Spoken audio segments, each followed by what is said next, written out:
Hello పిల్లలు, పదండి పదండి, ఈరోజు కథ ఏంటో తెలుసుకుందాం. అనగనగా ఒక ఊరిలో ఒక వ్యాపారి ఉండేవాడు. అతడు చాలా పిసినారి.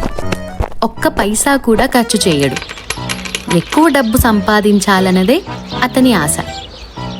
ఒకరోజు అడవిలో ప్రయాణిస్తూ ఒక పెద్ద చెట్టు కింద విశ్రాంతి తీసుకున్నాడు.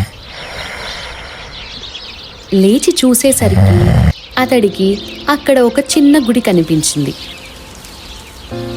అక్కడే ఉన్న చెట్లలో పూలు పండ్లు ఉన్నాయి. అవి కోసి దేవతకు పూజ చేశాడు. అప్పుడు దేవత ప్రత్యక్షమైంది. ఏం వరం కావాలి అని అడిగింది. వ్యాపారి వెంటనే నేను పట్టిందల్లా బంగారంగా మారాలి అని అడిగాడు. దేవత ఆ వరం ఇచ్చింది. వ్యాపారి ఇంటికి వెళ్ళాడు. అక్కడ ఉన్న గోడలను తాకాడు. అవి బంగారంగా అయ్యాయి. చాలా సంతోషించాడు. అంతలో అతడికి చాలా ఆకలి వేసింది. అన్నం తాకగానే అది కూడా బంగారమైంది. నీళ్లు కూడా బంగారమయ్యాయి. ఆ వ్యాపారికి అదంతా అయోమయంగా అనిపించింది. అంతలో అతని కొడుకు వచ్చి నాన్న అంటూ ఆ వ్యాపారిని హత్తుకున్నాడు.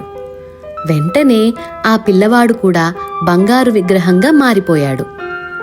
ఆ వ్యాపారి ఏడుస్తూ దేవత దగ్గరకు మళ్ళీ వెళ్ళాడు. నాకు డబ్బు వద్దు, నా బిడ్డ కావాలి అని వేడుకున్నాడు. మళ్ళీ ప్రత్యక్షమయ్యి అతని వరాన్ని తీసేసింది. అన్నీ మళ్ళీ మామూలుగా మారిపోయాయి. అప్పటి నుంచి ఆ వ్యాపారి అత్యాశను వదిలేసి సంతోషంగా భార్యా బిడ్డలతో జీవించడం మొదలుపెట్టాడు.